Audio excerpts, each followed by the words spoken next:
আমরা সেদিন আগেই গুনার স্বীকৃতি দিয়ে দেব। আমরা বলবো, আল্লাহ তুমি প্রশ্ন করার আগে তোমার একটা কথা বলি, আমারে কিছু জিজ্ঞেস করো না, আমি সব করেছি। এমন কোন পাপ নাই যে পাপ আমারে দিয়ে হয় নাই।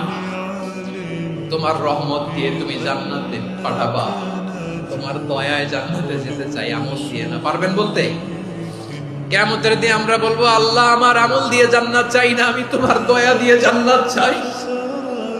তোমার দয়া ছাড়া আমার কোনো উপায় নাই। ও আমার কলিজার টুকরা ভাইয়েরা, মাথাটাকে নিচু করে জীবনের সব গুনার ফিরিস্তিগুলো একটা একটা করে স্বীকার করে আল্লাহরে বলেন, আল্লাহ আমি পাপী, আল্লাহ আমার চেয়ে বড় পাপী এই দুনিয়াতে কেউ নাই।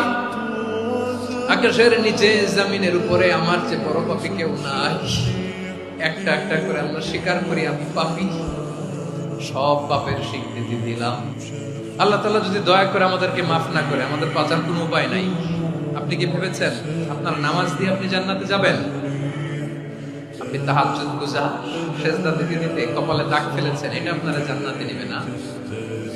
আপনি এলাকার সবচেয়ে বড় হাতেম তাই দানশীল, এই দানের ভরসায় বসে আছেন। কশিন কালো আমাদের নামাজ, আমাদের রোজা, আমাদের ইবাদত, এগুলোকে মিজানের পাল্লায় উঠালে কোনো ওজনই হবে না।